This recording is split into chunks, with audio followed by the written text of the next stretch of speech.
అంత దూరం ఉంటా, నువ్వు గీత గీస్తే నేను దాటానంట, కంట నీరు కంటి రెప్ప దాటకుండా కాటుకై కావాలంట.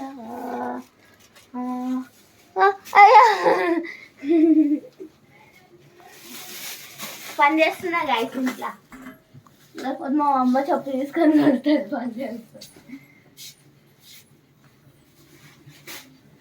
ఇవాళ ఫ్రెండ్స్ వీళ్ళిద్దరు మా అత్తలు, పెద్దత్త చిన్నత్త. అంటే మా డాడీ వాళ్ళ చెల్లెలు అన్నట్టు. అది ఆమె మా చిన్నత్త బిడ్డ. హాయ్ చెప్పు నిత్య. మేము టీవీ చూస్తున్నాం గైస్, అందులో రాంబాయి పాట వస్తుందని పాట పాడుకుంటా ఉన్నా. ఈమె మా నాని. హాయ్ చెప్పమ్మా. ఇప్పుడు మా అమ్మ ఏం వండుతుందో చూసామా? మా అమ్మ ఏం వండుతుంది తెలుసా? మమ్మీ ఏం వండుతున్నావే?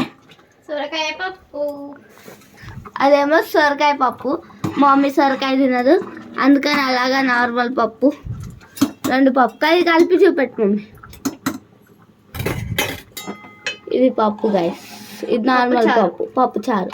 అది సొరకాయ పప్పు లైక్ దాల్చా. ఇంకా తెల్లన్నం వండేసి, అన్నం వండింది గైస్. అన్నం ఇది మా కిచెన్ గైస్, మేము అంతా చూపెట్టుకోము. ఇదన్నమాట.